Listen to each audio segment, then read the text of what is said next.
That right? So just a recap from the from the last day. What we did is like try to understand what is this mathematical programming language that we are going to use. And if you remember, so there are typically an objective function. There are some definitions, and then we have some restrictions, some constraints. This is how is the typical how we can actually write. I give you 4 exercises to check your level of how good are you modeling problems into math optimization version.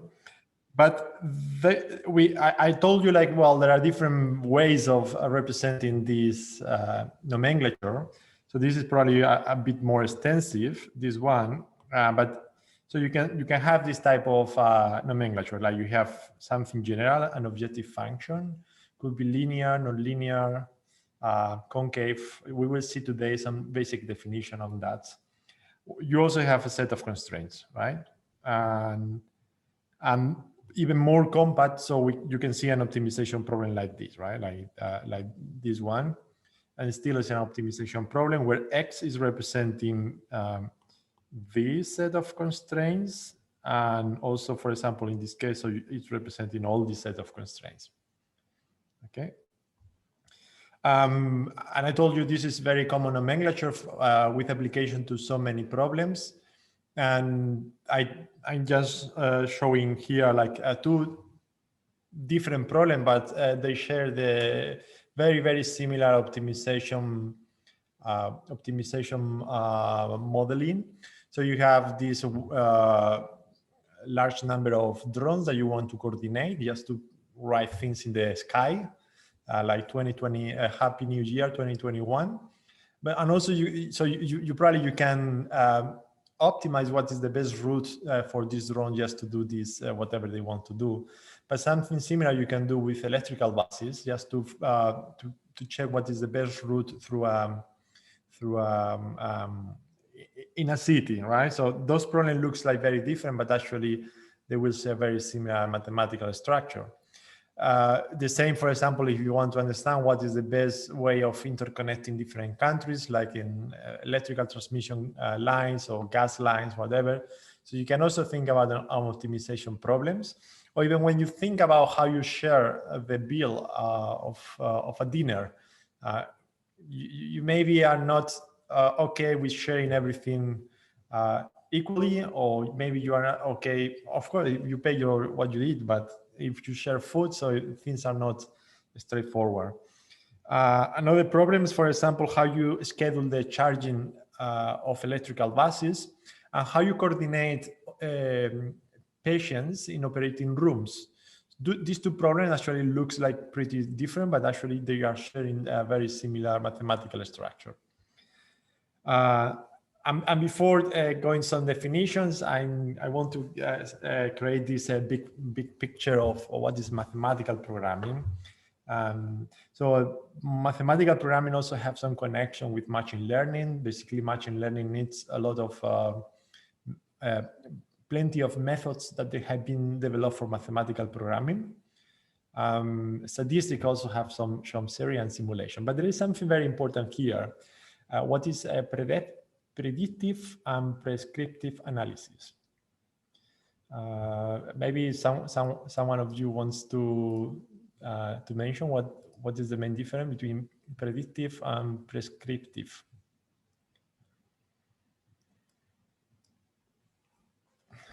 You can hear me, right? You can hear me. Yes. Okay. Yes, we just don't really know the translation. Hear you. Okay. Yeah, me too. Okay, so predictive is when you want to do some prediction, right? Some forecast. You can want to predict what will be the weather tomorrow, or what will be the production of a PV photovoltaic power plant. Even some kind of classification, or if you have some images, you can classify what is the prediction to say this is the number 1 and the number 2, or this is a cat or a dog. While prescriptive is a bit more sophisticated, and you actually provide the fissions. So you will give the means for making the fission. For example, how much electricity you want to produce tomorrow. You don't need to predict for a generator because you have the control, but how much do you want to produce? And this is actually related with this prescriptive analysis. If you're going to take the route on the left or on the left or on the right. If you want to schedule this patient for this surgery on Wednesday or maybe on Friday. So those are actually the decisions, those are prescriptive analysis. And mathematical programming mainly focus on that type of problems. You will make decisions. Well, those are some examples. And then after these words of introduction, so let's start with a few definition of what is convexity. And I will try to be very high level. I'm not going to give you proofs on how to prove that something is convex, but I'm expecting you to understand very well if you're giving you some problem or some function that you say, well, this is convex or this is not convex.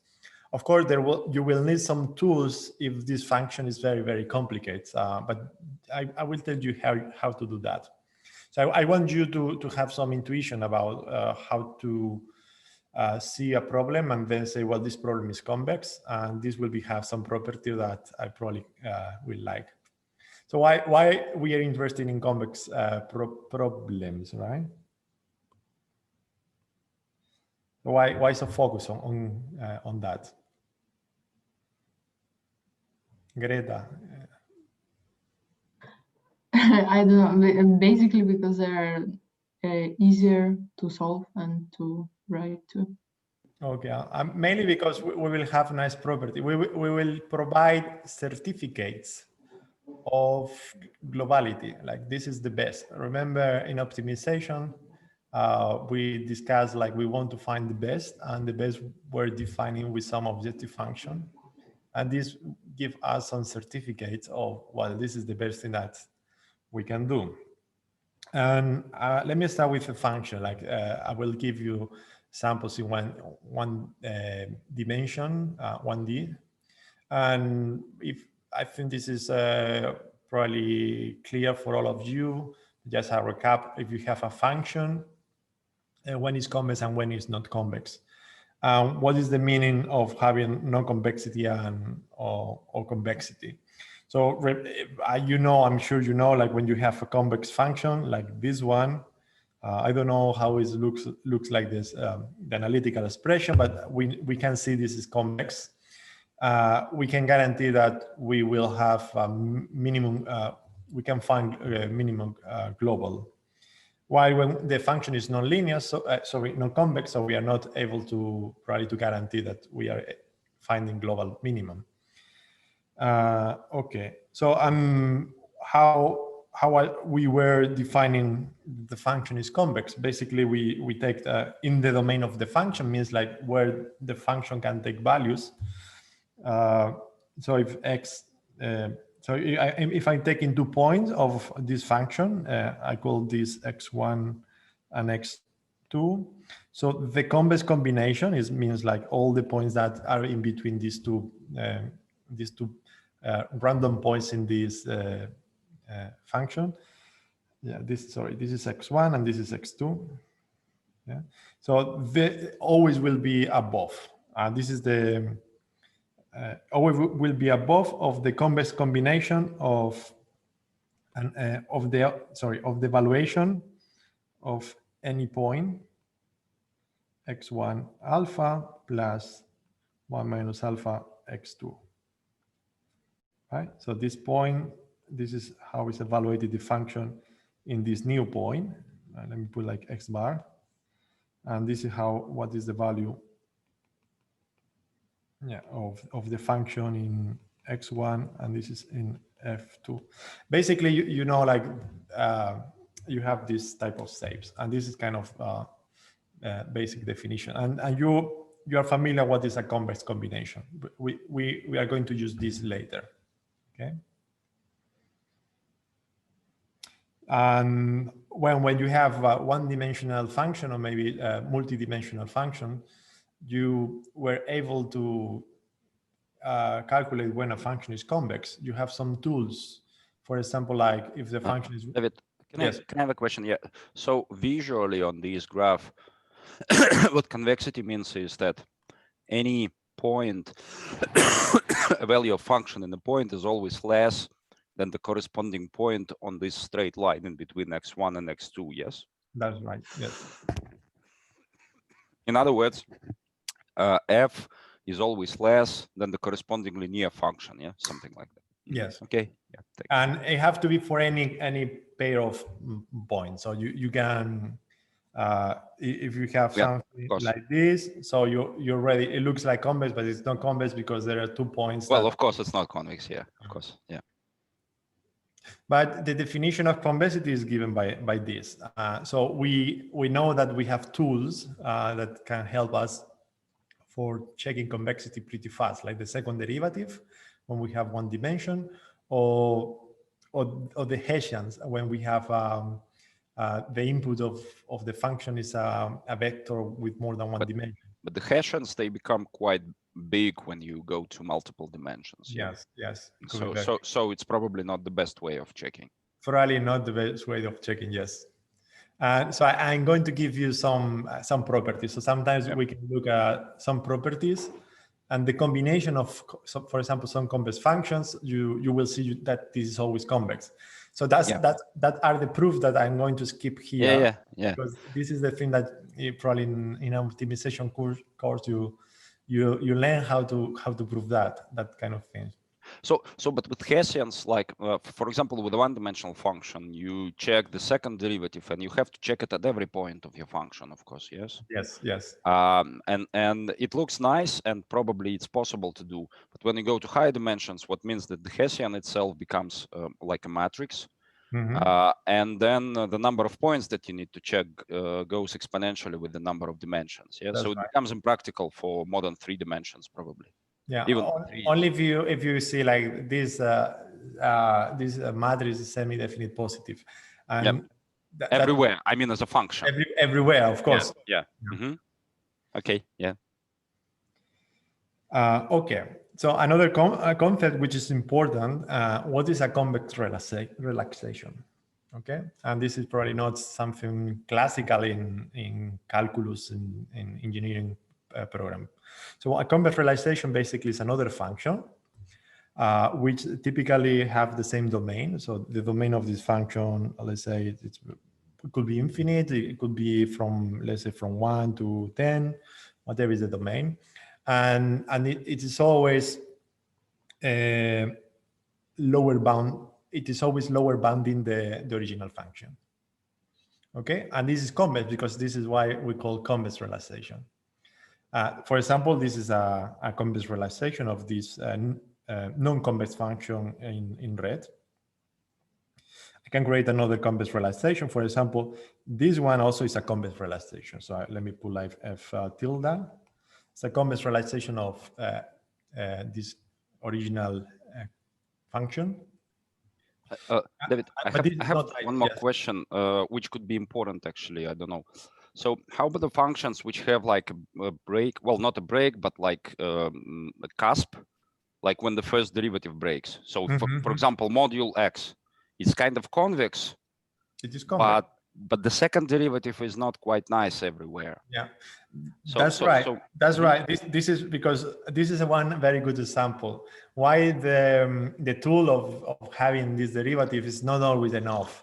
So this is basically you have to go to the original definition. There are some functions you have defined in pieces that you cannot use the tool of derivatives, so first, second derivative or Hessians.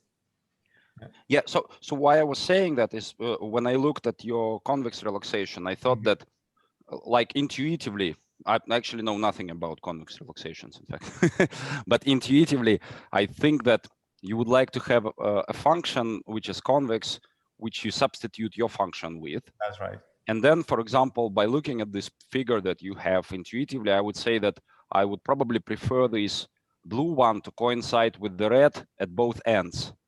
Mm-hmm. And then only in the middle, where actually red doesn't have the convexity, I have this blue curve.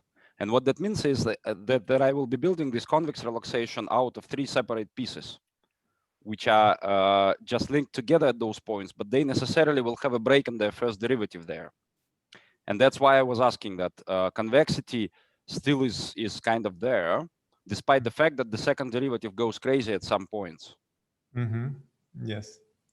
Yeah, definitely. And also this is a very good point. Also, what are the type of convex realization do we prefer? And we would like to find convex realization that they are tight, and in principle they share the minimum. Yeah. Not necessarily always will share the minimum. So I maybe can make a very tight convex realization over here, and then something over here.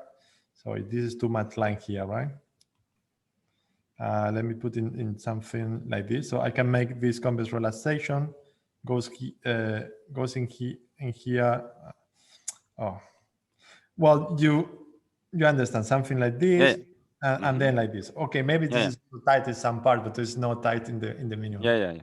Oh, so that here is the trick, and there is not. I can tell you, like, probably there is not a straightforward, or not, there are not some tools that you can apply and then like cookbook that here is your function. So just this is a way of finding the convex realization. Typically, you have to look at this function, and then you have to understand what is. But another question: when you say convex relaxation, okay, it's a convex function, but it has the property that the minimum of this convex function is at least no greater than the minimum of the initial function. So Yes. Is it important? Do you seek for that property? Yes, it is important. Oh, okay. Because I can have a convex relaxation that the minimum is bigger than the minimum of the initial function. No, because we don't want to lose the minimum. The minimum. So this convex realization should actually be a lower bound of the original function. And that will just tell you that your original function cannot be lower than this value that you found. Yes. Okay. Okay. Excuse me, Professor, could I ask a question? Of course. Yeah, usually we have to solve some problems with minimum optimization problem, but what about maximum? Is there any, is there like this one will be also convex or not? It's the same. That's okay. Very good question. So I'm always talking about convexity, but in one dimensional, you have also concave definitions. So when you look for you want to maximize, let's say, profits. So we will prefer to have some concave problem, right? Like this. Everything that I'm explaining here is the same, but you just need to change the minus. The minus or the inequalities. Yes. And I will tell you, like, at the end of this lecture, how you transform maximization problem into minimization problems. Basically, it's adding a minus. Yeah. So it's like trivial, yeah. So it's trivial, instead of maximizing something, you're minimizing its negative. Negative, yes. That's it. Yeah. So okay, and it doesn't matter how many dimensions you have, of course. Yeah. It doesn't matter. It's 1 or 2. It doesn't matter. Yes. So any maximization problem is also minimization, in fact. That's right. Okay. So that is why we are always talking here about minimization, which is our general case, but anything else can be transformed to this general case. Okay, thank you. Good. Okay, here there are some properties. For example, let's imagine that you have a function that could be one dimension. It always is easy to think about, but multi-dimension also is have the same properties. And then you have a domain like this. Well, in this case is multi-dimensional, but think about one dimension to just understand things. And the domain is something, well, maybe it goes from minus infinite to infinite, but maybe goes from 0 to 1. So some properties like, well, if you have f which is convex, now this is here your question, the minus the function will be concave. So if you have a maximization problem with a concave function, you can actually transform into a minimization problem with this minus, so this final function will be convex. So if you have a function f which is convex. And then you have one scaling factor, which is positive. Again, this k times f is convex. This is a scalar. Any linear function, and this is, okay, I think it's clear, any linear function is convex, but at the same time is concave. Okay. And so if you have one function f, another function j, with both of them, they are convex, the sum of these two functions is also convex. Okay, this is some of the property. This is not very difficult to prove, but we are skipping all this proof. But if you can try to imagine how things are happening in a graph, it will be easy to remember. I think with the sum, it's pretty trivial to prove. So you just take the formula directly, yeah? Yes. And it's just like there are separate inequalities that both are satisfied, and therefore the combination is also actually satisfied. This is how to prove this thing. So you take the definition of convexity with these convex combinations, and then you replace one function by another, and then you move things one side, another side, and then you see this is how you prove that. And another property, if you have a function, of course, you need to find you have to have derivatives, so it's differentiable in D. So because in any other place we are not interested because it's not the domain. So it happened always the first derivative of the tangent is always a lower bound of the function itself when the function is convex. And this is a very good property, and this looks trivial, but of course this is a very good property because there are some optimization problems that we know the function itself, for example, objective function itself is convex. For example, in reinforcement learning, this type of function are convex, but we cannot discover fully the function itself. So we know by parts, and we need to explore, we need to run some other problems to start to understand what are these functions. So we don't have full information of the function, but we know this is convex. One way of trying to approach this function is every time that we know one point, so we can create one lower bound, so some cuts that they are composing this function. We are probably not going to use this, but just think about this could be a very nice property. And for example, another function, let's imagine that this is another property. So let's imagine that you have now p functions, fi, so with I going from 1 to p. And these p functions are convex, all of them. You can compose another function, which is the maximum of all those functions for any x. So this function also is convex. And can you think now for one example that's of this? And this here is how it looks like. Like for example, I have yes, function 1. Yes, this one. So you see this is convex, right? The second one is convex. The third one is convex, right? So the maximum for any x, so in up to here, this is the maximum. From this point to this point, the maximum will be f3. And then this is the other part, f2. So this is another function, the composition of other function. For example, the absolute value is also a convex function, just looking at that.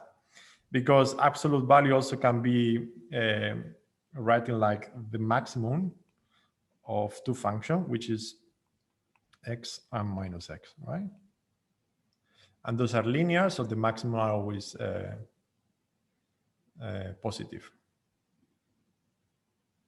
So absolute value will be a convex. Okay, now I have a little test for you, just to try to understand how good understood when a function is convex. And this is just one-dimensional and two-dimensional problems. So the first one, my question here is, are these next function convex? Okay, the first one is convex or not? Just is it like at full? Yes. In principle, like yes. From minus infinity to plus infinity x. Yes. Oh, Yes. okay. Yeah. Well, I probably keep silent and I let students to answer. Are you expecting us to respond, or it's Yes, just if you want. okay? Yeah, so I'll let the students do that. Yeah. Hannah, you want to say something? I will try to say this is a convex because we have the changing of convexity and concave. So one part of concave and next one is convex. Like.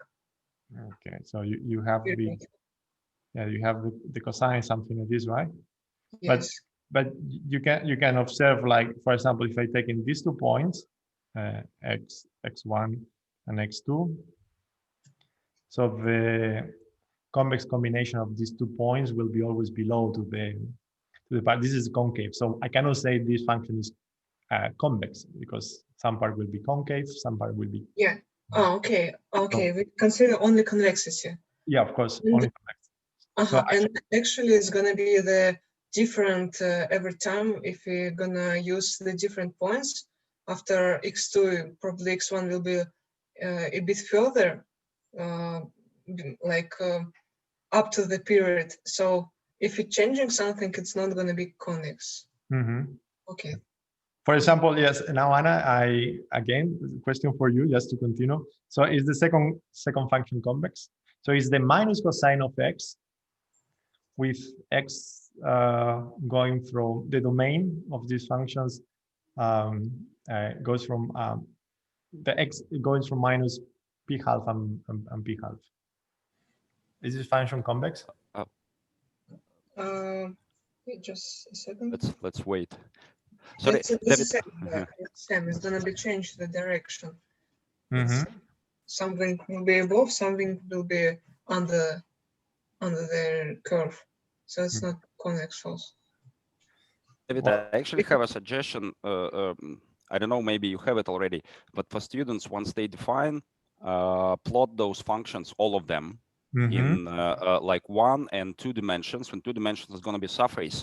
If you plot every of these functions using MATLAB or whatever software you prefer, I prefer Wolfram Mathematica, for example, but you will promote your intuition on how those functions are convex. Because, for example, if you look at this x1 plus x2 minus cosine, it doesn't look obvious whether it should be convex or not. I will go later. Yeah, but with the properties, this will be a straightforward. Yes, but when you just look at it and you try to imagine it, it doesn't look obvious. Yeah. But when you're using properties that it's a sum of 2 convex functions, then of course it's kind of. Yes. Okay, so this one, the second one is so we have minus cosine in, yes, I will ask you also to plot, go from minus p half, and of course this is continuous like this, but between minus p half and p half, this function is convex. So if I have a function which is defined in this domain as minus cosine of x, so this is convex. Okay. I would like to say something. It's maybe for these examples, it's valid, the suggestion of drawing, but if you think further, there are some complex functions that cannot be easily like plot. So it's better not to get used to plotting in one range as Professor Piotr suggested. It's a good suggestion for this kind of examples, but in the future it's gonna be like more complicated. So instead of plotting, it's better to think of the properties. Okay, you can think about both of things. Like this one is good because it's 2-dimensional or 1-dimensional. To start, it's a good start. Yeah. You get intuition on this type of function.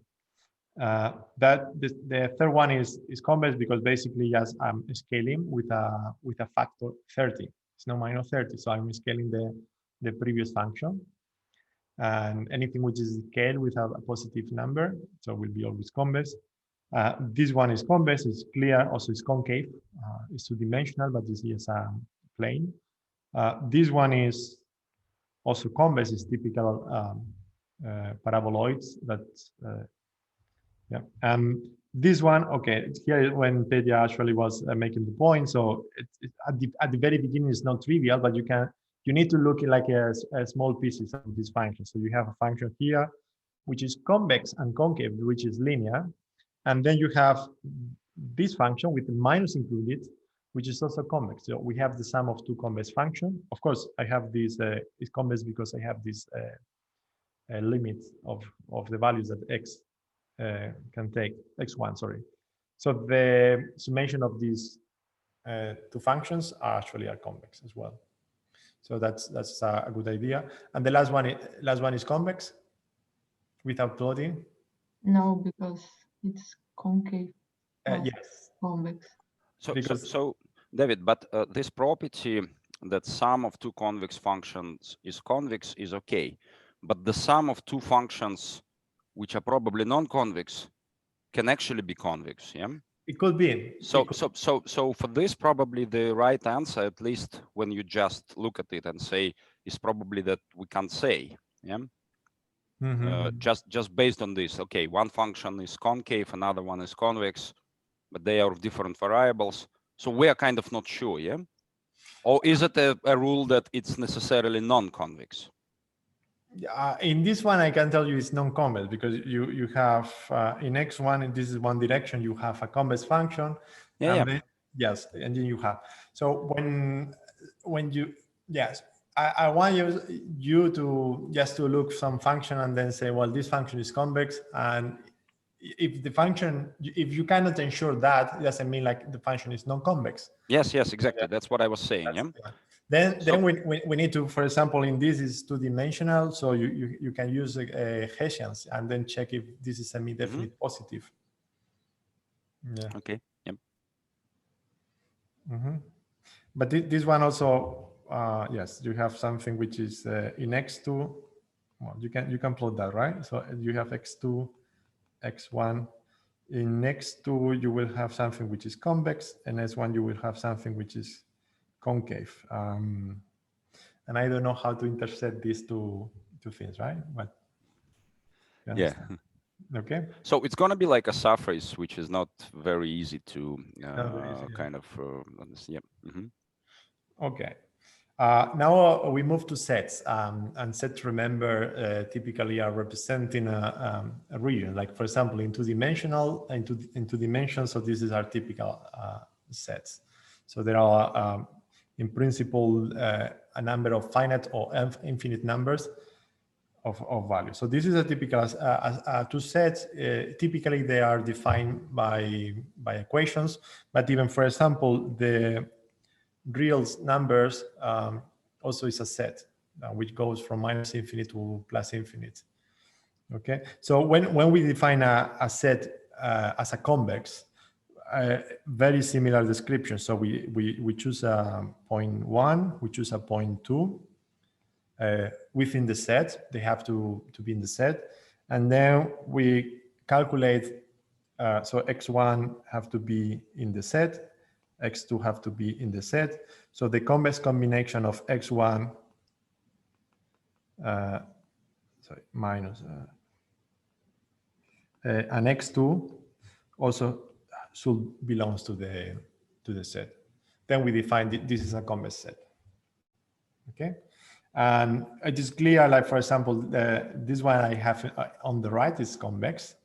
And when I have set like this potato that I have here on the left, it's not convex because I can easily take 2 points, and then I see not all the points of this convex combination lies within the set. Okay, so if then I will try to give you some tricks to understand pretty fast if a set is convex or not. And then we will see like the same of the functions. Maybe we are not able to say this set is convex, but still maybe the set could be convex. Okay. So just giving you more example of a set. So this one is non-convex. This one is, sorry, this one is convex. This one is clearly non-convex. And what about this one?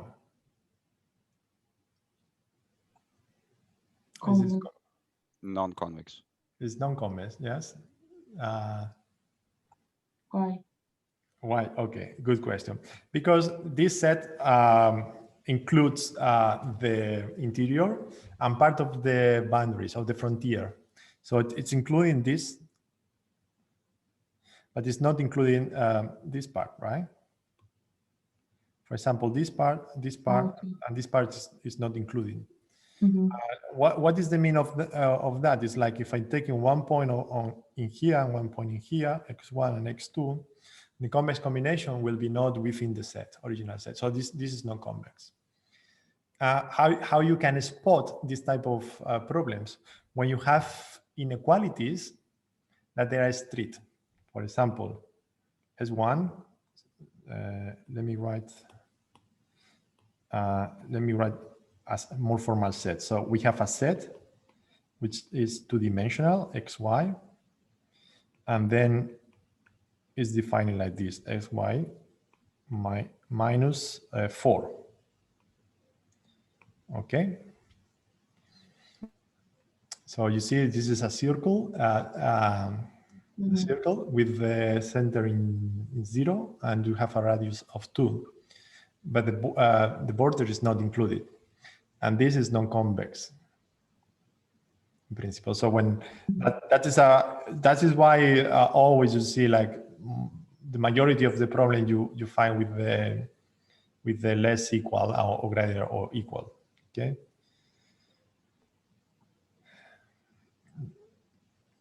Okay, so some properties of convex sets is like you have a convex set x1 and another x2, both of them are convex. So the intersection is convex.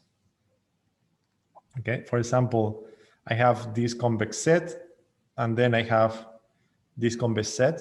This is everything which is with those sets. Yeah, and the first set is represented from some equations, and the second set also is representing by some other equations. So the intersection means like we have to fulfill the equations from here, also from here. So the intersection is in here, always will be convex. So if you have an optimization problem with a lot of constraint, and then you are checking one by one, all these constraints are convex. So you will see the overall set, even if this is with thousands of equations, will be convex. Okay, it is not the case with the union of two sets. In general, it's not convex. So yeah, David, just one remark. Yeah, it's also it's not actually mean that it's not convex. That's right. It just means it's not necessarily convex, because I can give you an example like two squares. Yeah. Yeah. And it's like just depends. But in this particular example, you immediately see that the unification of those two sets that you drawn, it's just not convex. Yes, this one is not so convex. It's very clear from this picture. Mm-hmm. That's right. And then also, if we are scaling one set with a positive number, it will be always convex. Okay. So then let's start to do the same exercise when we have convex set or not. Let's mind we have the set. It is one-dimensional x that going from -1 to 4 without including the well, let's forget about, sorry, I'm not going. It actually doesn't matter, yeah. For all three of them, they are convex. Let's start with this something a little bit more interesting, yes, just to do not get lots of confusion. So let's imagine a set which is two-dimensional. So you just have x and y, and this is defined like this. Is this convex? Yes. Yes, okay, this is clear, right? Then the second one, now x, so Q is a matrix, okay, and X, I should put something like this, is a n-dimensional vector. Of course, A should have n dimension, so it's a vector of n dimension. If this... You say anything about the matrix? Is it like an arbitrary one? Yes. Oh, okay. No, then it's non-convex in general. Okay, yeah, of course. I know. Well, it depends, right? Depends. Yeah, of course, it depends. So only if Q is positive. Semi-definite, right? Yep. Which is basically what you see here, but with n dimension. Yeah. Yeah. So here Q is 1, 1. Q is 1, 1. That's right. And A is 0 in this case, and here is 50. Okay. Some set which is covers the real numbers is also convex or not convex. So here it's. I'm not going to enter into details. Sorry, I just forget about that, because if we have to see if the infinite and minus infinite is included or not in the frontier. So sometimes we need some definition. In this case, it's convex, but I don't want to make you. From the practical perspective, it's convex. On the practical perspective, convex, yes. Okay, let's look this one. So we have x and y are positive. This is very simple to plot, right? And x plus y greater or equal than 2, and x squared y squared less equal than 50. So you already have this from the beginning, and then this is something new. Is this set convex? Of course, this is also new. Yeah, so you can look to this set like a combination of other sets, right? This one is convex, and this one is a linear. Yes, it's a linear constraint, so it's actually covering from have an infinite domain going from so have a lot of. So this in principle is linear. This is also convex, and this is convex. So the combination of this is the intersection of three sets. It's also convex, right? So that's the next one. Is this convex? It's actually difficult. Mm-hmm. Well, I will say it's not, but it's kind of a more difficult example. Mm-hmm. Yeah. So we can look, for example, minus x or minus cosine of x less equal than y. So this is two-dimensional. Yes, in principle. Well, let's say we cannot say anything about that, right? Yeah. Well, but you can draw it. You are in this straight from minus p over 2 to plus p over 2, yeah, and you leave there, and then you actually what is it, minus cosine less, which is the same that, okay, minus cosine less than y. So cosine is positive over there, yeah, in this region, and so yeah. So if minus cosine is negative, therefore all positive y's are okay. And then yeah, something like that. So it's non-convex. Yeah. In principle, yeah. If y is whatever is the value of y. Yeah, because basically, yes, you can write the boundary as the equality. So the boundary of the set is y equals minus cosine x. Yeah. And so for what you've drawn is the boundary of the set, and everything that goes upwards is oh no, it's convex. No, it's convex because everything. Yeah, because everything that is above is the set. Yeah, no, it's convex. Yeah, it's this one is convex. Yeah. Okay. So no, but it should be infinite. No, it's not clear for me. I mean, like we don't have the boundary like here. No, there is no boundary. There is no upper boundary. No, it's infinite. So we have just something like this. Yes, sorry, yes, it's not upper bound because x can take any value, right?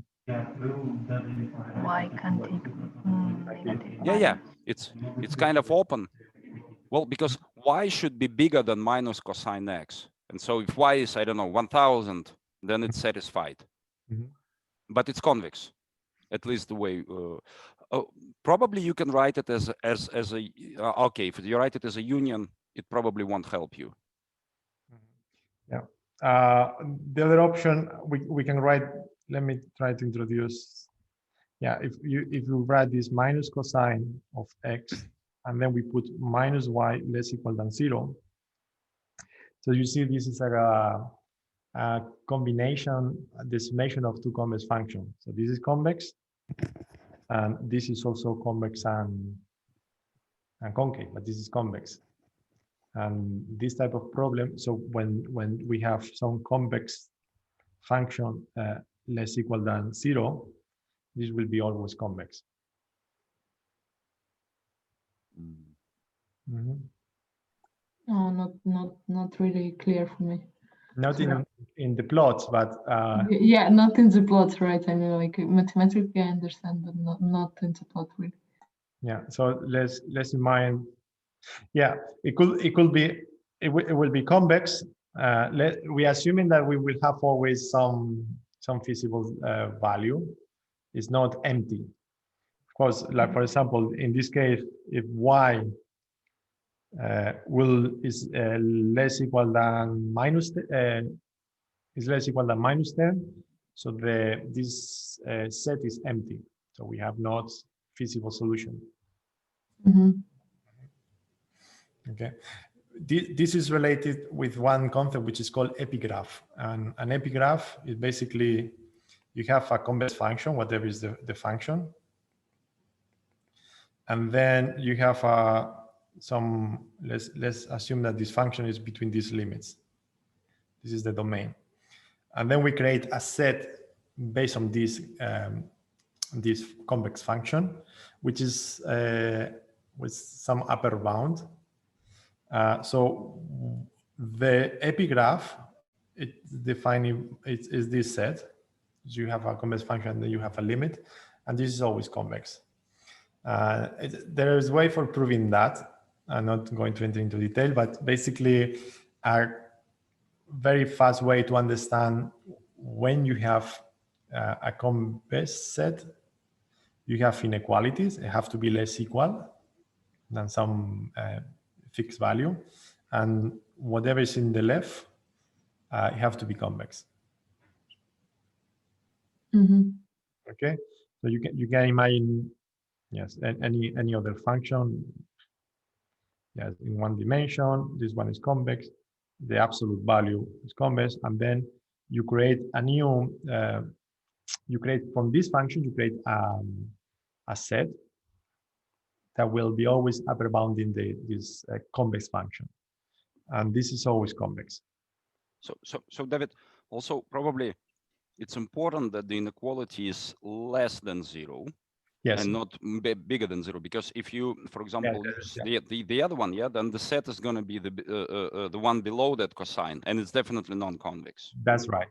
It have to be in this. Yes. Yeah. So it's actually important, and it's not quite obvious at the beginning, because you say, okay, I've got convex functions less than 0. That's a convex set.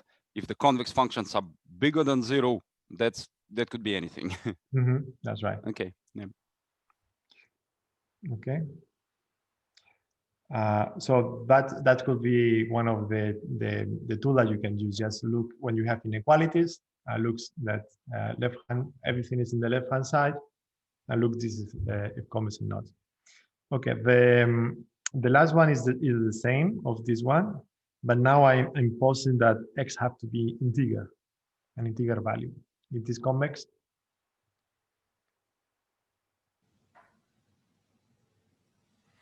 This is easy, Anna. I think it's not convex because it has some gaps. That's right. Yes, you have some empty space, and then you will see this is not convex.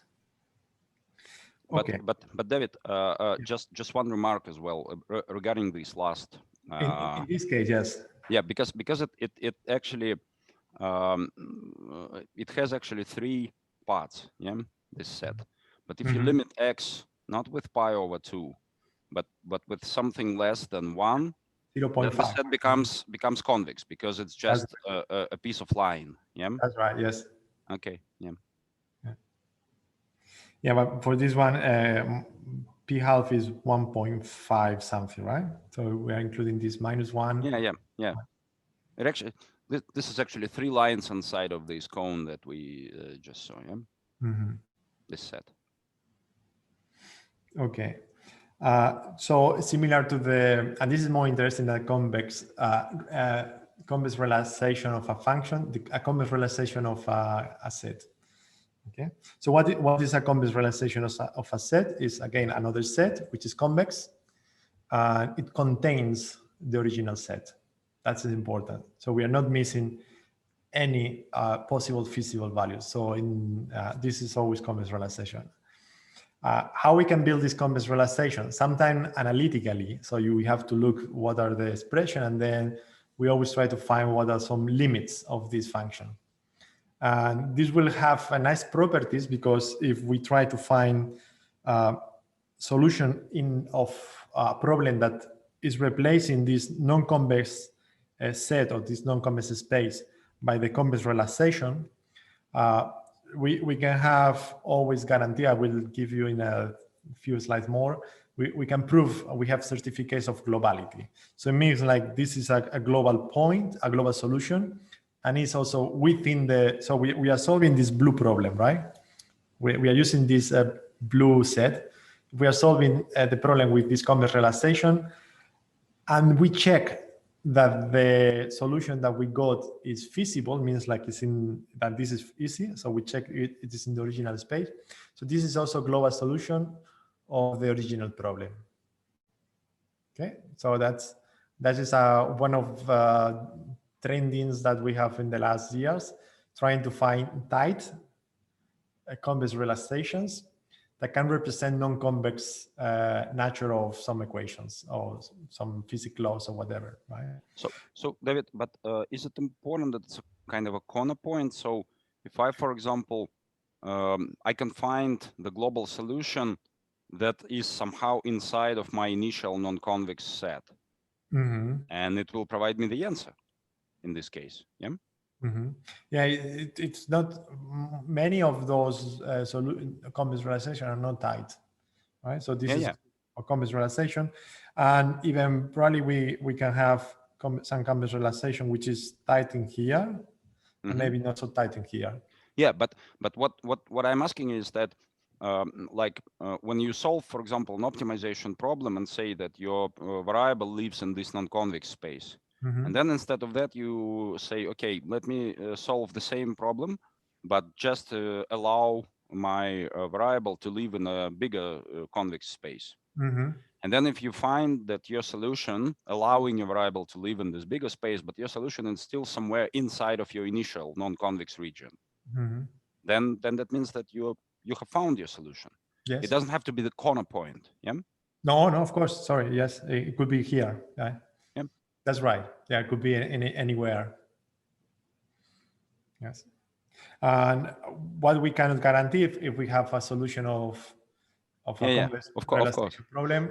But there are some simple intuitive things that you can say. For example, if you found the solution here, can you go like along some shortest distance to the boundary or something? Other of these kind of things, or no clear? No. Okay. I think it could be problem specific, and there is no guarantee that the solution will be the closest point. No. Well, or at least it's not the solution even, but it's something like. Well, something it will be, yes, a feasible solution, and then you can start another iteration just with starting with this point. Okay. Yeah. Yeah. What happened with many solvers, and I think you more or less all of you have the intuition when you were implementing Newton-Raphson, right? Newton-Raphson is just for solving nonlinear equations. And you understand that most of these nonlinear equations, unless you have some nice properties, you can end up in a different solutions. Even you can have no convergence of this Newton-Raphson. So, and what is important is what is the initial point of this Newton-Raphson. So in here, in this type of optimization problem, the initial point also will determine where you will end up, especially when we have nonlinear optimization problems. So one of the things that researchers are doing, like, well, you have a very non-convex space of search, you find a convex realization, and then you try to find probably the closest point to the feasible set, and then you use this like an initial point for in a non-convex or non-linear optimization, non-linear solvers. But it is not giving you any guarantees. Like maybe let's say, this could be like level cost curve. Like this is you find here a minimum, and then, well, whatever is, so you have there the global minimum, right? And this point can give you as a feasible point. Okay, and this is important to make a distinction between what is an approximation. So we can have approximation of a set of constraints, which could be convex for us as well. But an approximation actually does not guarantee that we are considering all the possible points to be within this convex approximation. And one example from power systems, so an approximation in power system is what is called this DCOPF, right? It's an approximation of the power flow equations that maybe are not considering what is some feasible solution, so we can have something different. Okay. So, Professor, I have a question. Yes. What are the criteria for choosing a convex relaxation or an approximation in a specific problem? It is I think it is a very complicated question, and even I don't know how to answer. How it's better. You know, like for many years you can see like most of the paper have been trying, most of research have been trying good approximations of this nonlinear process or nonlinear equation or whatever, trying to have a very detailed to capture the physics or whatever is the problem that you have. During the last year, there are a lot of people they believe like these convex relaxations are actually working probably better. I don't know if this is because a gap in the literature, but I believe if you are able to find a very good convex relaxation, this will be you some advantage over an approximation because you can still have the global minimum. While you can have even the certificates. You end your algorithms by solving a couple of problems, and then you finish with a certificate like, well, this is a global solution. Maybe you are not able to find global solution, but sometimes you will be able to find global solution, and this is a certificate. While with an approximation, you are not able to find this global solution. Okay, thank you. Yeah, and even of course many times this solution lies outside of the original convex space. Like everyone know like this DCOPF. If you put in the AC in power flow, mainly most of the time is invisible. Yes. Okay. Thank you. So David, infeasible in the sense that if you find a solution to the DCOPF, the point it does not satisfy the ACOPF or what? Yes, the ACOPF, the Kirchhoff laws, right? Yes, but the solution to the DCOPF is actually like real powers for every generator except for one, maybe. Yeah. And then how can it be infeasible in the sense that the currents, of course, will not be true because you're using the DC approximation.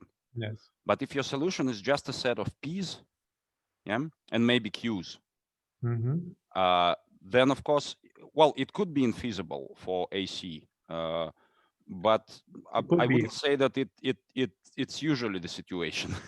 It is pretty usual, the situation that is infeasible. Well, but you have additional controls, like for example, you have bank of capacitors. You are not considering the DC.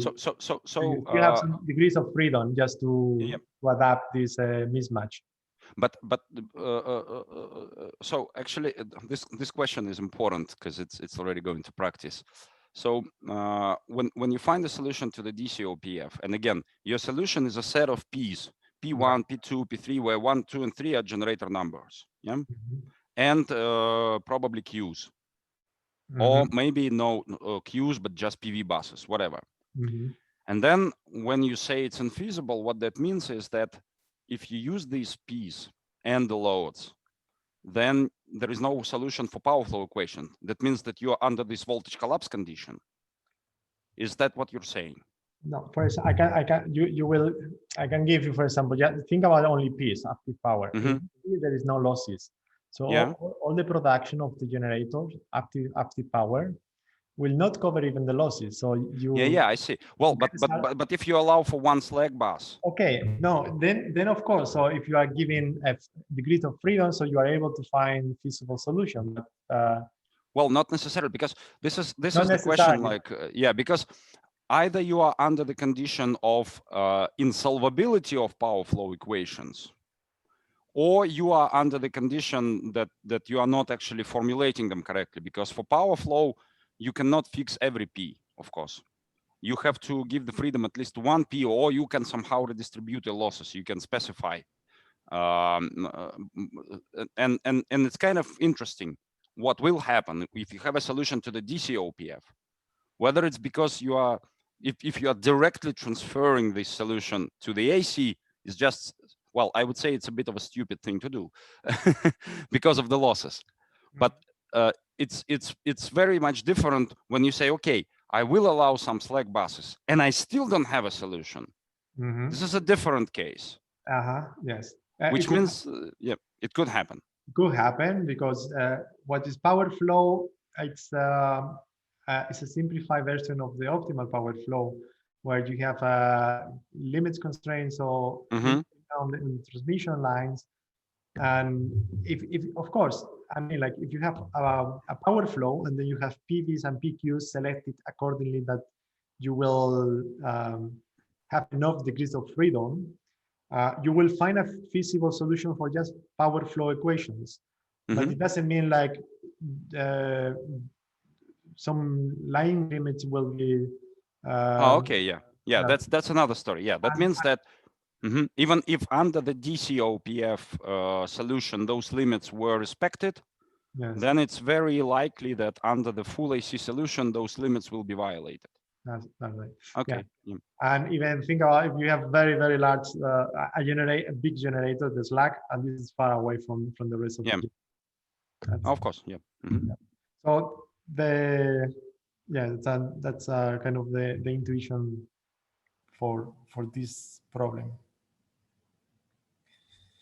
Okay, so how we can find convex relaxation? In principle, there is not. It is not straightforward, but there are some type of expression that can be straightforward. Like for example, how can we? This set is a PQ, the decision variables, and now I change X and Y, but now we call P and Q. And this set is non-convex, right? So you have all possible feasible solutions that lies in this circumference, just the border.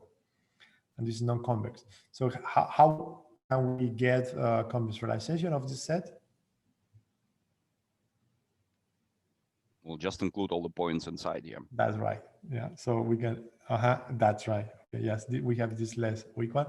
So there, you will see like there are some problems that it will be easy to find. This is actually more typical for P and Q to have this kind of circle capability curve. Yes. Yeah, for example, in this flow, you find this type of constraints or this capability. So there is also ways of finding convex relaxation, especially when you have a very well-defined domain of what are the values that you are taking. For example, if you have a sine, you can find going between -1 and 1. So you can find what are the lower bound and upper bound. So you see this in principle, the sine, which is this very thin line, which is in here. So this one is an equation like the sine of x equal to some value, right? This could be within another equation. For example, sine itself is non-convex between -1 and 1. Yes. So if we take some limits. So we are able to find this convex relaxation. So if you have well-defined the borders, will be easy. And something similar for the cosine, if we go from 0 to 1. You see, like, this convex relaxation actually is not so tight. You can have a lot of possible combination on, right, like this one, which is far from the original set, okay? But this is the thing that the researchers are doing, and there are a lot of work done in power system in this direction. Okay, let me give you another definition. What is a convex hull? So we have seen what is a convex set, a convex relaxation, and a convex approximation. What is a convex hull? And the convex hull is the smallest set that we can build, containing, in this case, I put all the points that I have here, right? Or all the feasible points. These convex hulls are typically built when we have data, some data points. It could be from an experiment. It could be from some simulations. So we are able to find, assuming like there will be no other points outside. So we are able to somehow to find what is the convex, because we will find this tight approximation that contains all other points. Okay, I call polygons, but this is for 2D, but it could be polyhedral, right? Is it necessarily a polyhedron, or it could be any surface? It could be a necessary polyhedron. It's okay. Yes. So, but in multiple dimensions, it's difficult problem, yeah? To find this. No, actually, yes. Actually, oh, I see. I can tell you in 2D it's not a difficult problem. Well, in 2D, of course, but what about like 10 dimensions? Is it kind of NP-hard or? No, it's not NP-hard when you have just data points. Mm-hmm. But it is, but there is something different. So it could be a little bit confusing with these mixed integral linear optimization problems, right? Where also you have discrete points, and then you want to solve what is the best among all these possible points. When you have data points, it's not difficult. I think also it's the computational complexity is a polynomial. I'm not really sure, but I think I'm almost sure that it's not really difficult. It's but in 2D, even just the question of how many sides of this polygon they should be, it's already kind of a question, yeah, because it's kind of, and then what is actually the problem that you are solving? Is it like finding the convex hull with the minimum surface, or what how do you kind of formulate it? Just some arbitrary convex hull, or like the one you actually showed? Yeah. Mm-hmm. There is only, in this case there is only one, is the minimum, the tighter one. Yeah, you mean the one that has the minimum area or something like that, yeah? Yes, and contains all the points. Yeah. Well, but I can draw you a big square that contains all the points. No, it have to be the smallest convex. The smallest area. Mm-hmm. Yeah. Oh, probably there are some algorithms that draw a square and then cut it. Yeah. Yeah. There is one of algorithm which is a type of log. I think this is log of h. That depends on how many. I'm not remember well, but how many faces that you have, or how many. Mm-hmm.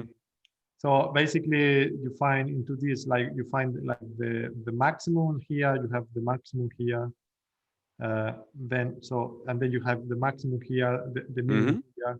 So you start building something like this, and then it is not easy just to find what is the maximum distance, the point that is have the maximum distance from this side, from this side. So you select this one, select this one.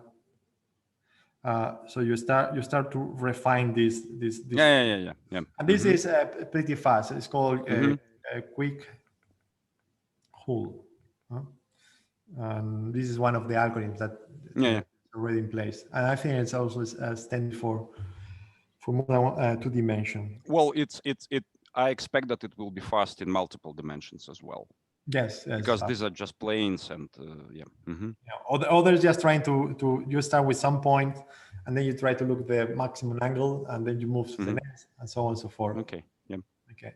I just mentioned about that because this convex hull could be a powerful tool that you may use in the future for represent some feasibility operation, especially when you have some experimental activities and then you measure the data, and even you can create convex hull for different clusters. And this actually is, you try to say, well, whatever is within this red, blue, and green, it would be representing, let's say, very cold days and yes, not really cold days and then hot days. And this is representing, let's say, the operation of some machine on whatever is that. So David, but why are they not including some separate points in your drawing? Because if you look at these hulls, there are points that are outside. Yes.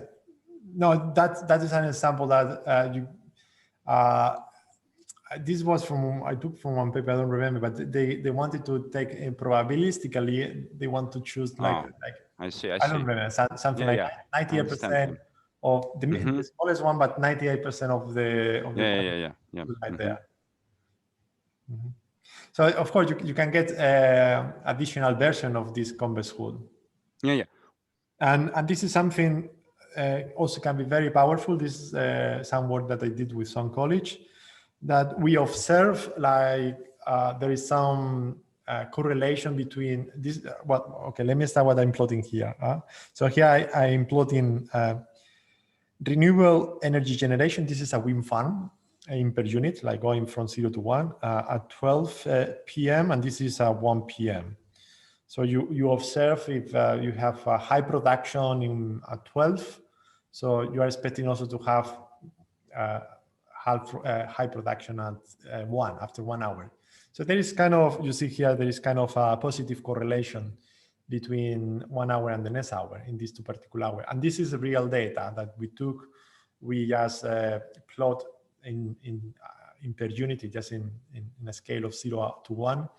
And we decided just, well, this could be represent, if I have some values of renewable generation in 1 hour, so then the next hour also should be within this set, or any combination of, let's say, production in P1 and production in P2 should be within this set. And similar, well, this is from 12 to 6. This is a 6 hour. There is not so much correlation, so you see this is pretty big.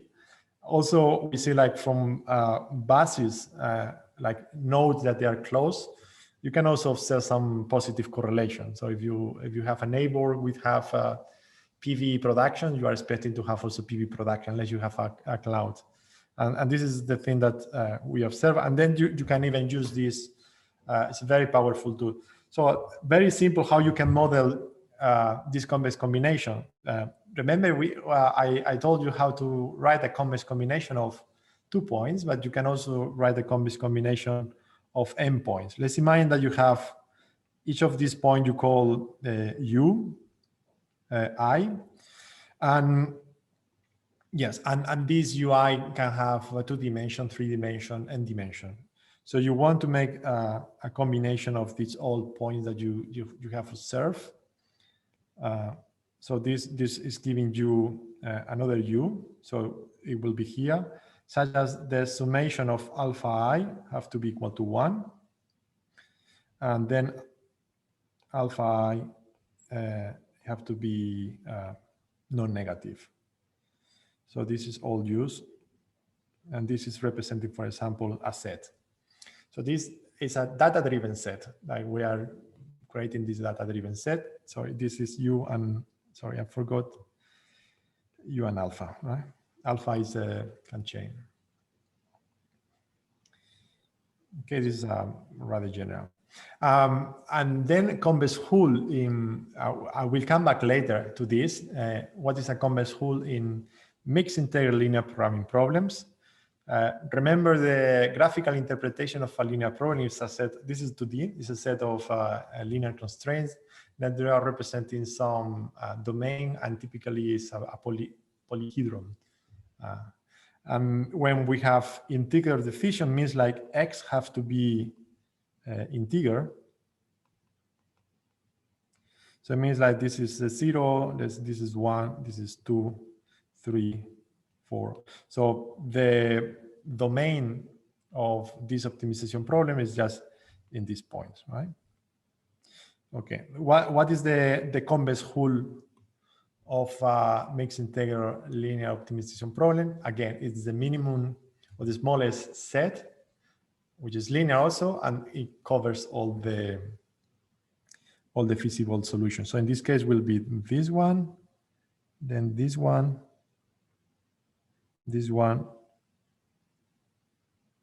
yes, and this one.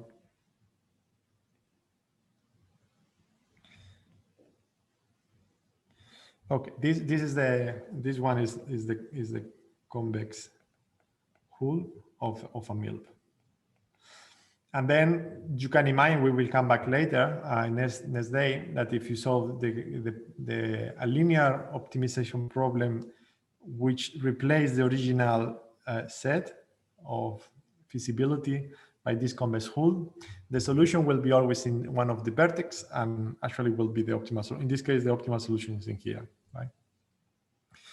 But in this case, the convex hull could be very complicated. In general, a convex hull of a MILP is NP-hard. And why? Because we don't have all these points at hand at the very beginning. We have a set of equations. Yeah. So David, but if you imagine that your variables are not integers, and then you will find the solution at the top, yes, at the top corner of your initial hull. Now, is there any easier way to move towards this closest integer or whatever? Yes, I can't. I will tell you like in next day, but there is a way, for example, creating cuts, and cuts is mean like a new constraint that will cut this solution and will be tied to the convex hull. And in general, this is a valid. A cut is also an inequality, right? Yeah. Inequality. This is a valid inequality because it's called valid because it doesn't cut any of the original feasible points. Yeah. Okay. And then the idea is like when you have one of these, you can create a new cut. And many of those cuts are tied. And many of those cuts actually have explicit formulation. So you just, whatever is those values of these X and Y. So you have iteration number 3, you get this one. So you just plug into one equation and then it's giving you what is the tightest cut. Okay, into this is simple to see like, well, you probably in one iteration you get, but you will need more than one iteration in n dimensions. So it's cuts are not enough, or you need a lot of iteration until you reach this solution. Okay. Yeah, but this is one of the tricks, one important method. Okay, now let's go to what is a convex optimization problem. And a convex optimization problem is a problem that have a convex set, or the set of constraints, or the feasible set is convex, and the function is also convex. We are talking here about minimization problems, right? So if we have a maximization, we can transform into minimization, into max, into min. So that definition is very simple, right? So we have to be careful that convex, we have convex objective function, and then we have convex feasible domain. And with that, we can say my problem is convex. We don't have concave optimization problems. At least I don't know that, but in general, we call convex optimization problems. And why convex optimization problems are interesting? Because we will provide certificates like in one dimension with no one dimensions. We have certificates of maximums. This is global maximum. This is local maximum. This is not unique, and this is unique, right? So we can provide this type of certificates. Okay, this is so here the okay. Let me go here first. So one theorem of theorem of globality. I'm not going to prove. It also is very simple to prove, and even intuitively you can draw in your mind problems of 1 dimension, 2 dimension. You see. So if we have a problem P, which is convex problem, so the solution that we are going to get is global minimum of this is, well, P, let me put P is something like this, a mean of f of x, connect x belongs to D, right? I have to choose D. So this problem is convex. So x will be the global minimum in this domain. Well, or we can say this is the global minimum of my problem. So we have a certificate.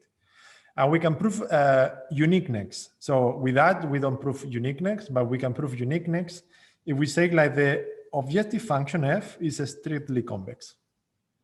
We can say the solution is unique. I have only one solution.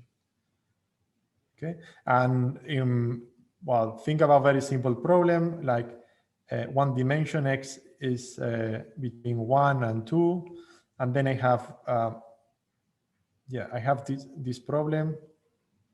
So you see, this is you remember what is a strictly convex, right? Okay, strictly convex. In the definition, I have, well, by the definition, remember I have one inequality. This is a convex. Strictly convex is when I have strictly inequality in this convex combination. By plots, so you see something like this. So let's say this is again, this is the domain. All of them, all of these points will be minimum. The previous day, actually, Peter was making a comment about when we have linear problems, if there's linear optimization problems, if the solution is always lying in the vertex, yes, and also can lie in one of the combinations between two vertices. It could be one of the edges. One of the edges in 2 dimension. It could be a facet if we have more than 1 dimension, right? So in this case, also we have multiple solutions. So it could happen that we may have more than one solution. And this is important. And this is why all these paraphernalia of why we want to spot when we have convex problem and how we can transform some problem into convex problems. Yeah. Okay. So I will try to test you again if you know, if you can spot if this is a convex problem or not. So this is a simple problem. I want to maximize the volume of a box, x times y times z, but I have some budget of surface that I can use, right? This is a convex problem. Probably not. Probably not, yes, and it is not. So we cannot say that it is a convex problem, right? On the left-hand side, so I have maximization of minus 2 times square, and then I have a set of linear constraints. Is this problem convex? Well, they're not linear constraints. Sorry, yes, no, they are not linear constraints. Yeah, I have but it's convex. It is convex, right? Because yes, it is not in the minimization format that we have, but we can transform this. Actually, this is minus the mean of the 2 times x squared. The minus doesn't count, just to optimize. So we can solve this problem. And this is a convex objective function, and then this is a convex set. Okay, this is convex. This one is convex. So the efficiencies are absolute value of sine of x, tangents of x minus y, x is between 0 and p half, and then I have exponential of y here.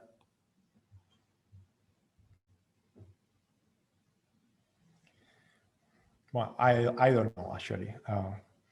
Well, exponent of y is a convex function. Mm-hmm. Then if you have x from 0 to pi over 2, then you can actually forget about the module because it's positive. It's always positive, yeah. At this, it starts from 0 and goes to 1, yeah. Mm-hmm. So the module is redundant then. And sine is it convex or not? No, it's not. It's not convex. Yes, it's a function, but it's not a convex function. Mm-hmm. Yeah, it's a concave function actually. Mm-hmm. And then tangent also is something. Oh no! It's just a moment. I have to. We can plot, right? So we have sine. Yeah, it's concave. It's concave. It's concave. No, it's the other way around. Yes, we are here, right? It's concave. Yes. Okay, so that actually is breaking all the convexity that we have. Yeah. So if it's minus, then it's yeah, and tangent x minus y. But with tangent x minus y, it's not quite easy, yeah, to determine. It's not quite easy, but we have this term which is is concave. So the sum concave with something will be yeah. Well, of course, but about the tangent, for example, if I treat x minus y as a new variable z, and for example, if my tangent of a new variable z, if I say that it's convex, does that mean that tangent x minus y is also convex? That's right. So you can make this, you can replace. This is convex and concave. Oh yeah. Linear. And this tangent of z. Well, we need to check what is lying there. Where is the c taking values, right? Yeah. I don't know. So we can plot. In any case, in this case, well, there are some. This is this is concave. So that's not clear. So tangent is also probably not convex because x minus y gets negative and then it becomes concave over there. Yeah. So this problem, I have my objective function is very particular. So you have a minimum of xa, and this is my f of xy, right? This is the maximum between x minus 3y and 0. And then I have this set of constraints. Is the feasibility set convex? Yes, this is convex. Now, is the objective function convex?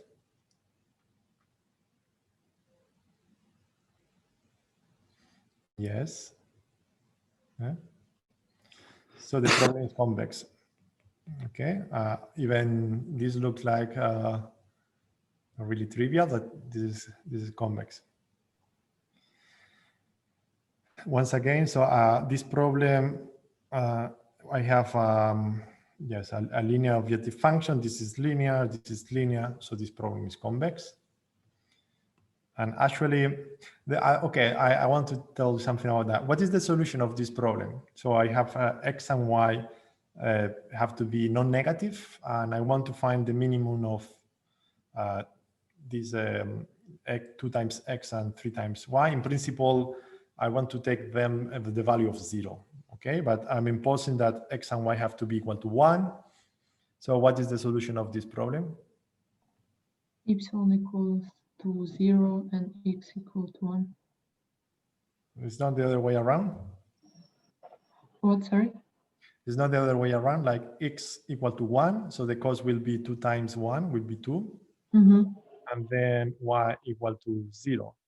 Yes. Okay. Yeah.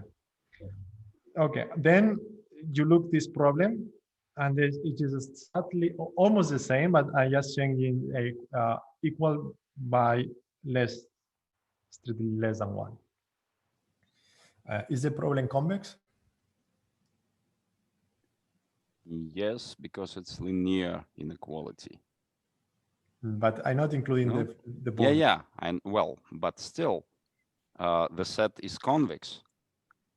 So x plus y strictly less than 1 is a half space, is an open half space.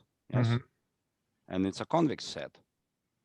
Because if you take any points there, and the line between them is also in this set. Okay, let's start. What is the solution of this problem? It's 0 and 0, 0, right? 0, yeah. It's trivial.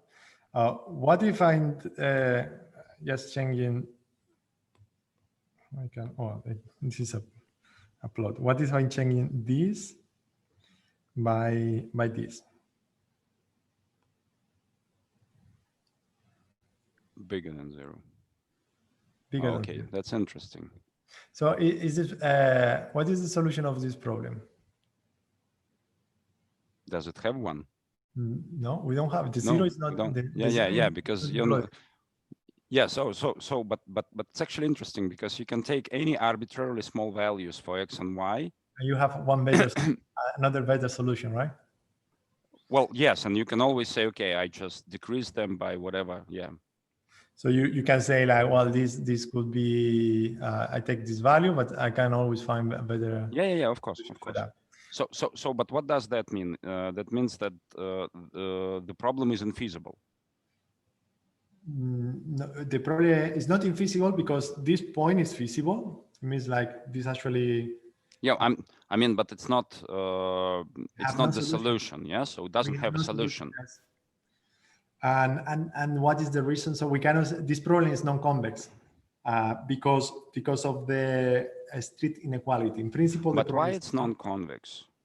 Like we are not including. Well, here is the point. We can have non-convex problems, but still we can find optimal solution to this non-convex problem. Of course. Yes, it was this case. Yeah.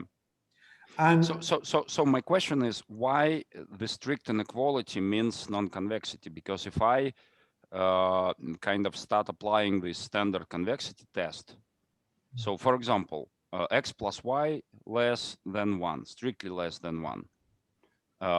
This is an open half space. Yes. In x and y plane. Yeah.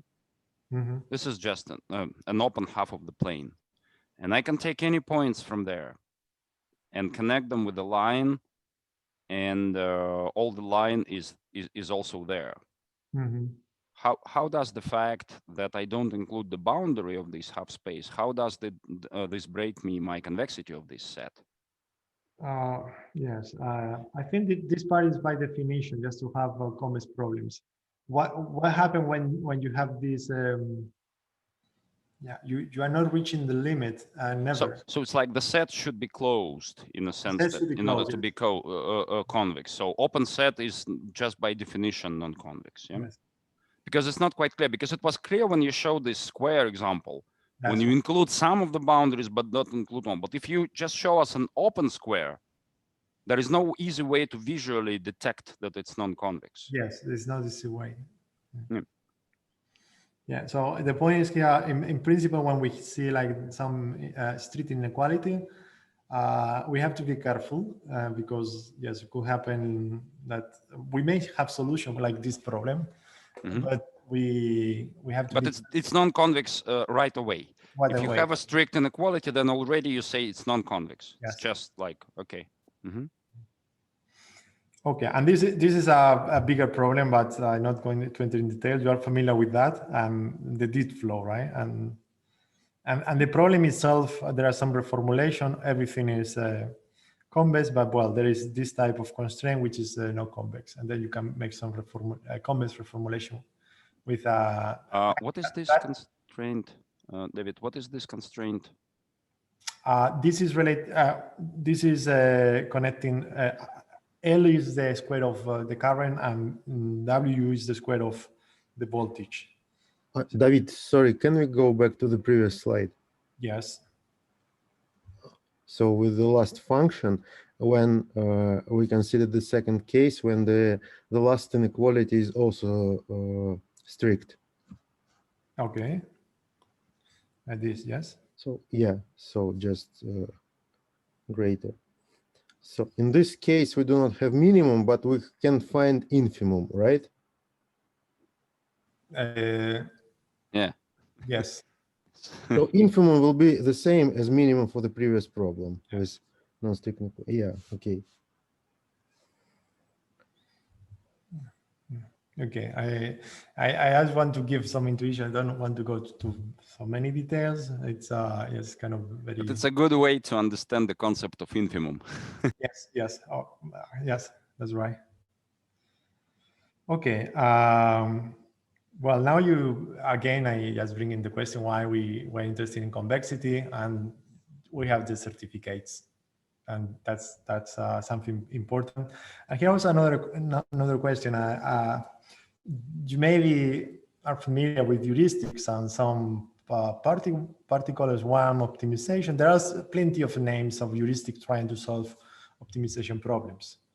And when should we use, I put classical optimization, I can call classical because it started like a long time ago, but this is something which is still a hot topic. So there are a lot of new algorithms on the way. So it's not really, let's say, old thing.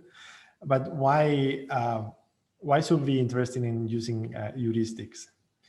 I think myself, I'm very against heuristics. And I think someone who is working with classical optimization also will tell you the same. And basically, you cannot give certificates. And if you want to use a mathematical model for scheduling an operating room, so you want to be careful to do not make some mistakes and to have the best way. Well, David, let me actually play a bad policeman here.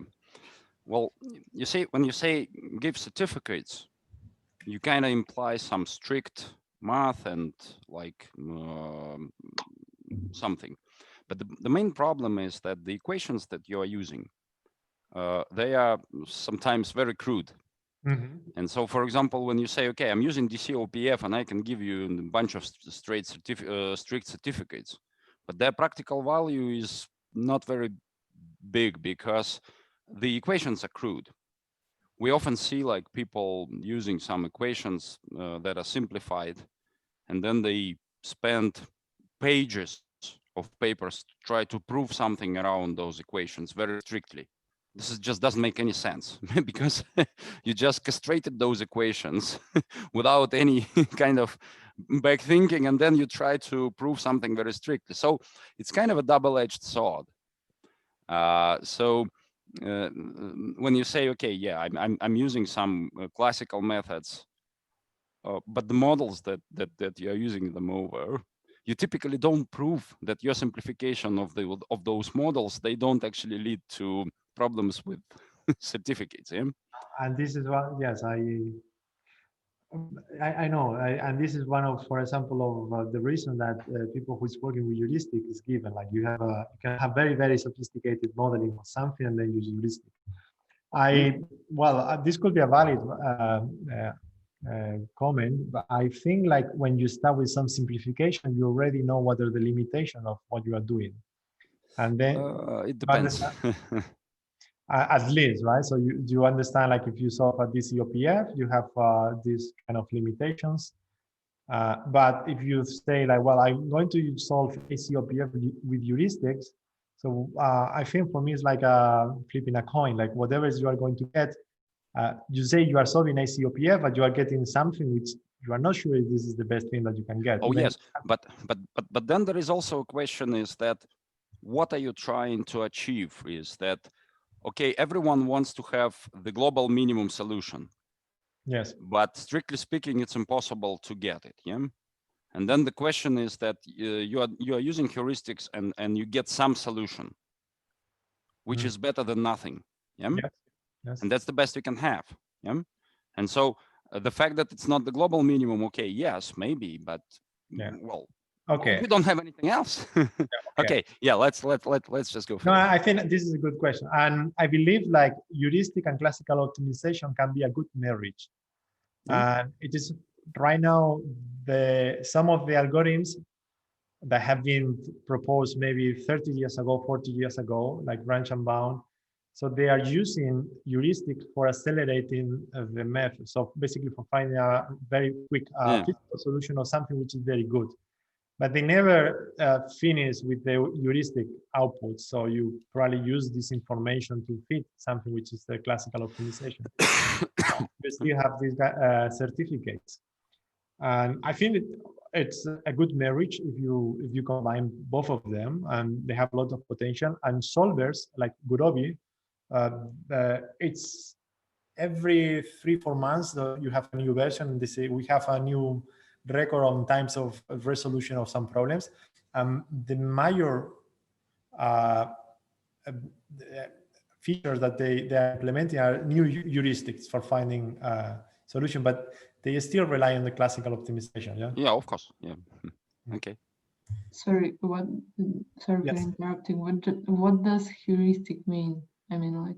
Oh, heuristic mean any, let's say, any algorithm that or methods that you use to try to solve this optimization problem. Well, probably like a non-strict algorithm. Heuristics means like, I don't know, when you say, well, there is a method for which I don't have any proof that it should work, something like that. But there are reasons to assume that it will work. Something which starts like from practical approach, right? Yeah, maybe like one of the approaches, for example, could be like, I don't know, if you have a set which is non-convex, and then what you're trying to do, you cut it in, let's say, in half, search points in one, half in the other, then cut it. This type of algorithm would be heuristic, like an example. And similar ones. So algorithms that don't have any strict justification for why they should be used. Okay, thank you. Maybe you hear about genetic algorithms.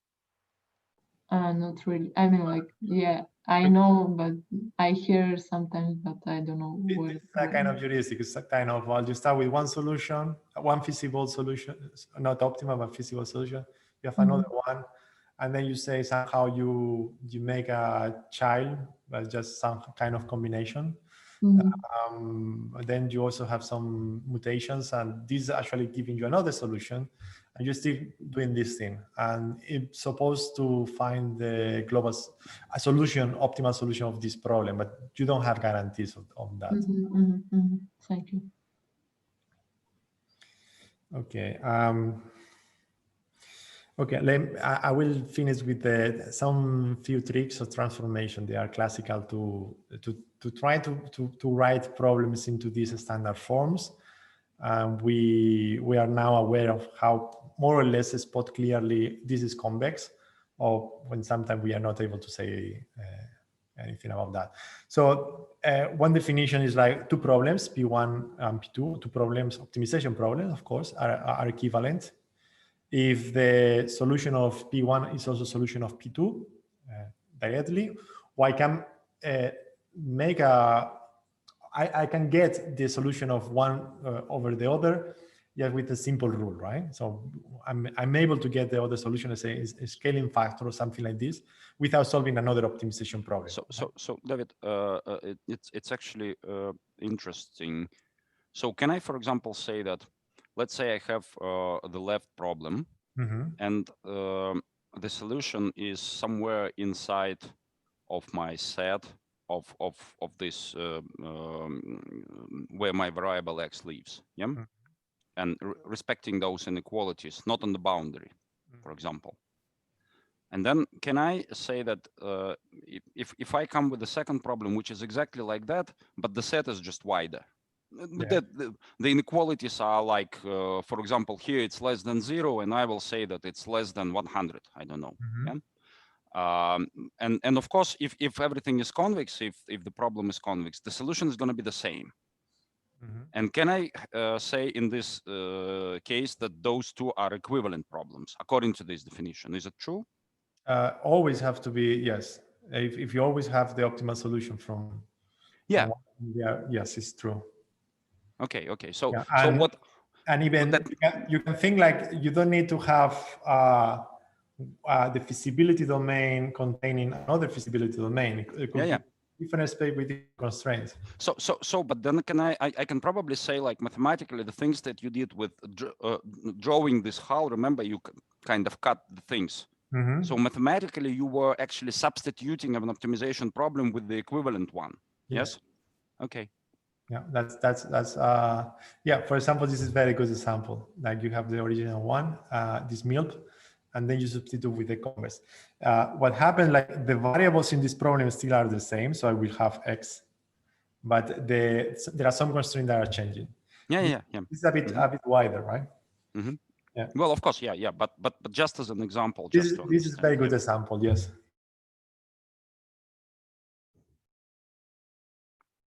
One problem to another problem. This is already, you have seen that. So if I have a max versus yeah, so you have a maximization problem, you can build a minimization problem just by adding a minus here. Okay, so these problems are we can say they are equivalent. So the solution x, optimal solution f, will be the same of the optimal solution x that I'm getting from the original problem. Yeah, so if I have a problem like this, like this general one, so there is this problem, for example, I will start with this one, also is equivalent to the original one. So I'm adding an additional variable, which is called mu. Okay, and this I have to decide in x and mu. And then I fix like f, whatever is the value that is going to take f is equal to mu. Okay. And this is equivalent. Basically, it is clear, right? It's adding a new variable. And this one, also, of course, so because I'm minimizing mu, so I have f, whatever is the value of f, this also is equivalent. Okay. This also is a typical problems that is given to prove when you are studying optimization, but you can imagine this. This one is clear, right? It's straightforward to see. Yeah, so that's, yeah. Okay, then we already also have seen this. So if we have a minimization, we have seen this for convex function. And this transformation actually doesn't imply that I have convex or non-convex problem. I can have any type of problem. So if I have a minimization problem, again, in X, and then my objective function is just a maximum of some other functions. Yeah? So this can be transformed in another equivalent problem. So I can read off of this max operator. And look at this. This is typical, this worst case analysis. You can start to think about this type of objective functions. We can do the next thing. So first step is like, well, I'm going to replace this objective function by mu, and then I add in this additional constraint. Like this, let me put this. This is a big F, right? This big F equal to max is less than mu. And now this function have to be, mu is an upper bound of all those functions, including the maximum one. So I can just basically repeat this for every possible little f. I have this common upper bound. So it will be for the maximum. David, but how do you actually solve this? And even including the previous example, because if you return to the original formulation of this problem, this is actually, the solution is actually a combination of two numbers. The first number is the value of x, and the second number is the value of the corresponding f at this point. Yes, that's right. Basically. Now, when you reformulate it as this new problem, then you have all those f's and you have this, but then mu, what is mu? Because you're now minimizing a function in 2 dimensions, yeah? Yeah. And what is this? Okay, the solution is a combination of x and mu, and then your mu is actually the value of one of those f's, yes? Yes. Okay.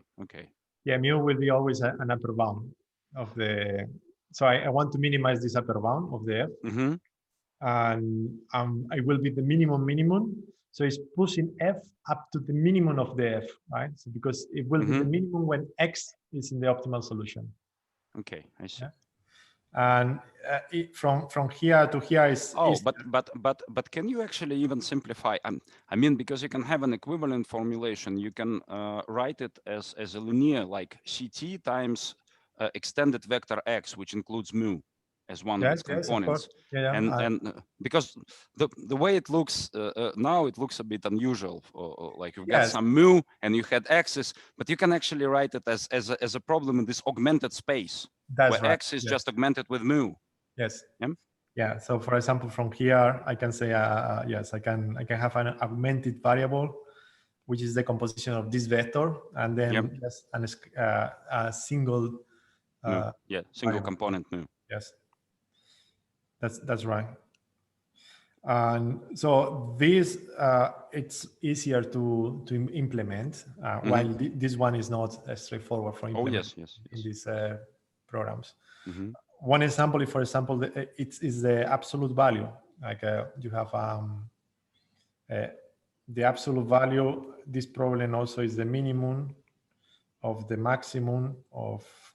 Sorry, let me put here minimum. The minimum of some absolute value. Of course, this is trivial. Well, it depends on where it's lying X.